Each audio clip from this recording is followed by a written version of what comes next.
Hello नमस्कार दोस्तों। आप सभी का आपके अपने YouTube चैनल ऑफिसर्स क्लासेस 3.0 में स्वागत है।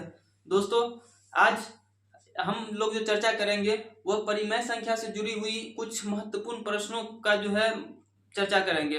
तो उससे संबंधित कैसा प्रश्न जो है पूछा जाता है एग्जाम में या फिर कैसा क्वेश्चन बन सकता है। तो दोस्तों चलिए, जैसा कि हम लोग पिछले वीडियो में बता ही चुके हैं कि परिमेय संख्या किसे कहते हैं। अगर आप पिछला वीडियो देखे होंगे तो आपको जो है परिमेय संख्या का कॉन्सेप्ट क्लियर होगा। अगर नहीं देखे हैं तो मैं यहाँ भी थोड़ा सा उसको एक्सप्लेन कर देता हूँ कि परिमेय संख्या किसको कहते हैं। तो दोस्तों, परिमेय संख्या ऐसी संख्या को कहते हैं जिसको p बाई क्यू के रूप में लिखा जाता है और जहां q बराबर जीरो नहीं होना चाहिए, अर्थात किसी संख्या का हर जो है वो जीरो नहीं होना चाहिए और p तथा q में कोई उभयनिष्ठ गुणनखंड नहीं होना चाहिए। मतलब ऐसा कोई संख्या जिससे अंश और हर दोनों विभाजित नहीं हो तो इसी संख्या को कौन सा संख्या कहेंगे? परिमेय संख्या।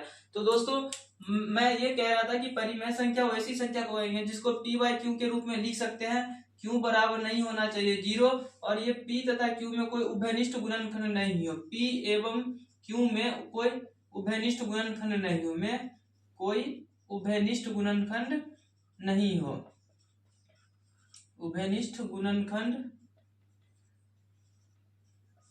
नहीं हो तथा नहीं हो एवं p तथा q एक पूर्णांक हो, p एवं q एक पूर्णांक हो। तो ऐसी संख्या को कौन सा संख्या कहेंगे? परिमेय संख्या कहेंगे, एक पूर्णांक हो। तो ऐसी संख्या को कौन सा संख्या कहेंगे? परिमेय संख्या। मतलब वैसी संख्या जिसको p बाई क्यू के रूप में लिख सकते हैं। q बराबर जीरो नहीं होना चाहिए, p और q में कोई उभयनिष्ठ गुणनखंड नहीं होना चाहिए और p तथा q जो है एक पूर्णांक संख्या होना चाहिए। तो ऐसी संख्या को हम परिमेय संख्या कहते हैं। ठीक है दोस्तों। और उसके बाद जो है क्वेश्चन जो अराइज होता है दोस्तों, यहाँ कभी कभी क्वेश्चन हो रहा है, ये पूछता है कि क्या प्राकृतिक संख्या मतलब परिमेय संख्या होगा, पूर्ण संख्या परिमेय संख्या होगा या फिर सारा पूर्णांक संख्या जो है परिमेय संख्या होगा कि नहीं होगा। फिर इसका अपोजिट कर देता है कि क्या सभी परिमेय संख्या जो है प्राकृतिक संख्या होगा या नहीं। तो उसी को एक्सप्लेन करने वाले हैं दोस्तों। तो आइए हम आगे एक्सप्लेन करते हैं। तो क्वेश्चन जो है एक दोस्तों मतलब पूछा जाता है कि क्या सभी परिमेय संख्या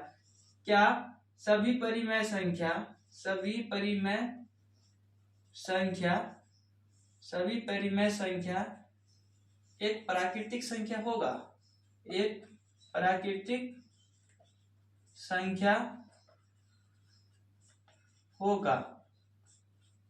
दूसरा क्वेश्चन पूछता है दोस्तों कि क्या सभी प्राकृतिक संख्या एक परिमेय संख्या होगा, परिमेय संख्या होगा। तो दोस्तों ऐसा क्वेश्चन पूछा जाता है, एक बार दे देता है क्या सभी परिमेय संख्या एक प्राकृतिक संख्या होगा या फिर सभी प्राकृतिक संख्या एक परिमेय संख्या होगा। तो दोस्तों देखिए, ये सेकेंड कंडीशन जो है सभी प्राकृतिक संख्या एक परिमेय संख्या होगा। तो दोस्तों पिछले वीडियो में हम प्राकृतिक संख्या किसको कहते हैं, पूर्ण संख्या किसको कहते हैं, इसका चर्चा कर चुके हैं। तो अगर आप नहीं जानते हैं तो पिछले वीडियो को जाकर देख सकते हैं और उसके बाद इस वीडियो को समझेंगे। तो सभी प्राकृतिक संख्या क्या होगा? एक परिमेय संख्या होगा। तो इसका आंसर होगा जी हाँ, इसका आंसर होगा दोस्तों क्या? तो सभी प्राकृतिक संख्या जो है एक परिमेय संख्या होगा। तो इसका आंसर होगा हाँ। क्यों? क्योंकि दोस्तों जानते हैं कि गिनती की संख्या को प्राकृतिक संख्या कहते हैं। तो अगर मान लीजिए एग्जाम्पल के तौर पे हम देखेंगे, एक क्या है? प्राकृतिक संख्या है। एक क्या है? प्राकृतिक संख्या है और एक को हम एक बाई एक के रूप में भी लिख सकते हैं। क्यों? क्योंकि ये एक बाई एक जो है एक के बराबर है और एक जो है एक बाई एक के बराबर है और एक बाई एक को जो है मतलब हम p बाई क्यू के रूप में लिख सकते हैं और p बाई क्यू के रूप में लिख सकते हैं। क्यू बराबर जीरो भी नहीं है। क्यों? क्योंकि क्यू बराबर एक है। तो ये दोस्तों मतलब फुलफिल कर रहा है कि सभी प्राकृतिक संख्या एक परिमेय संख्या होगा। ठीक है दोस्तों, अब क्वेश्चन नंबर एक में जो है क्या सभी परिमेय संख्या एक प्राकृतिक संख्या होगा। तो दोस्तों यहाँ जो आंसर होगा ना, यहाँ आंसर होगा कि नहीं होगा? यहाँ आंसर होगा नहीं। क्यों? क्योंकि दोस्तों देखिए, परिमेय संख्या जो है हमेशा p बाई क्यू के रूप में होता है और q बराबर जीरो नहीं होता है। लेकिन प्राकृतिक संख्या में ऐसा कोई कंडीशन नहीं है कि संख्या p बाई क्यू के रूप में होना चाहिए, q बराबर जीरो नहीं होना चाहिए। इसीलिए अगर जो है मतलब ये सभी परिमेय संख्या, मान लीजिए 2/3 जो है क्या है? एक परिमेय संख्या है। लेकिन क्या 2/3 एक प्राकृतिक संख्या है? तो नहीं है, ये 2/3 एक प्राकृतिक संख्या नहीं होगा, लेकिन परिमेय संख्या है। तो ये गलत हो गया दोस्तों, क्योंकि सभी परिमेय संख्या एक प्राकृतिक संख्या नहीं हो सकता है। ये परिमेय संख्या है या क्या है, प्राकृतिक संख्या है तो नहीं है, तो ये गलत हो गया। ठीक है दोस्तों, इसी प्रकार से जो है क्वेश्चन एक और पूछता है जो हम आगे डिस्कशन करने वाले हैं दोस्तों। क्वेश्चन इस प्रकार से रहता है कि क्या सभी पूर्ण संख्या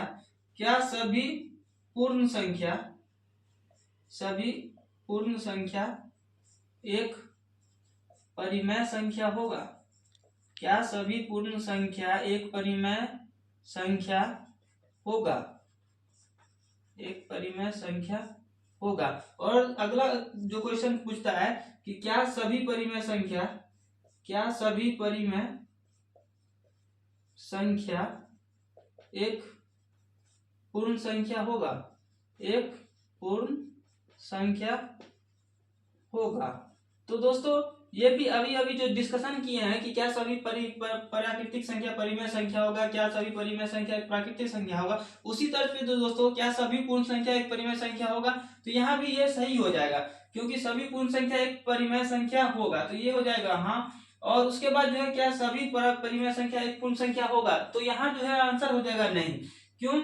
क्योंकि दोस्तों हम जानते हैं कि प्राकृतिक संख्या में जब शून्य को शामिल कर देते हैं तो पूर्ण संख्या का निर्माण होता है, और पूर्ण संख्या भी मतलब जो है प्राकृतिक संख्या में शून्य को शामिल करने से बनता है। तो एग्जांपल के तौर पे हम देख सकते हैं दोस्तों कि जैसे जीरो जो है एक, इसको PYQ के रूप में लिख सकते हैं। ठीक है दोस्तों, उसके बाद जो है एक मान लो, या फिर जो है तीन मान लीजिए, तीन को जो है हम PYQ के रूप में लिख सकते हैं। तो क्या होगा, सभी पूर्ण संख्या क्या होगा, एक परिमेय संख्या होगा। लेकिन दोस्तों क्या हम 4/3 को 4 लिख सकते हैं? क्या 4/3 को 4 लिख सकते हैं? नहीं लिख सकते हैं। क्या हम 5/6 को जो है 5 लिख सकते हैं? नहीं लिख सकते हैं। तो क्या परिमेय संख्या जो है पूर्ण संख्या हो रहा है? नहीं हो रहा है। परिमेय संख्या पूर्ण संख्या नहीं हो रहा है, लेकिन सभी पूर्ण संख्या परिमेय संख्या हो रहा है। तो इसीलिए दोस्तों परिमेय संख्या कभी भी सभी पूर्ण संख्या नहीं हो सकता है, और लेकिन सभी पूर्ण संख्या जो है परिमेय संख्या हो सकता है। इसी प्रकार जो दोस्तों कभी क्वेश्चन में पूछेगा कि सभी पूर्णांक संख्या एक परिमेय संख्या होगा, तो वो भी हाँ हो जाएगा, सभी पूर्णांक संख्या पूर्ण संख्या होगा। लेकिन अगर पूछे कि सभी परिमेय संख्या एक पूर्णांक संख्या होगा, तो यहाँ गलत हो जाएगा।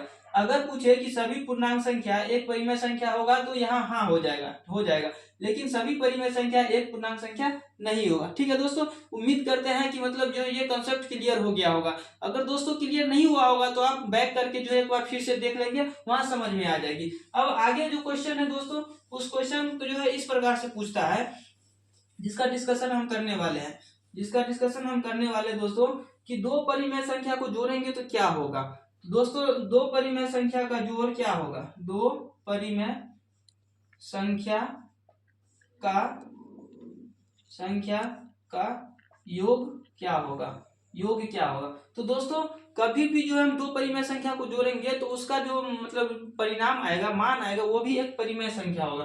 तो जब भी क्वेश्चन पूछे कि दो परिमेय संख्या का योग एक परिमेय संख्या होगा, तो हाँ, तो दो परिमेय संख्या का योग क्या होगा, एक परिमेय संख्या होगा। क्या होगा, एक परिमेय संख्या होगा।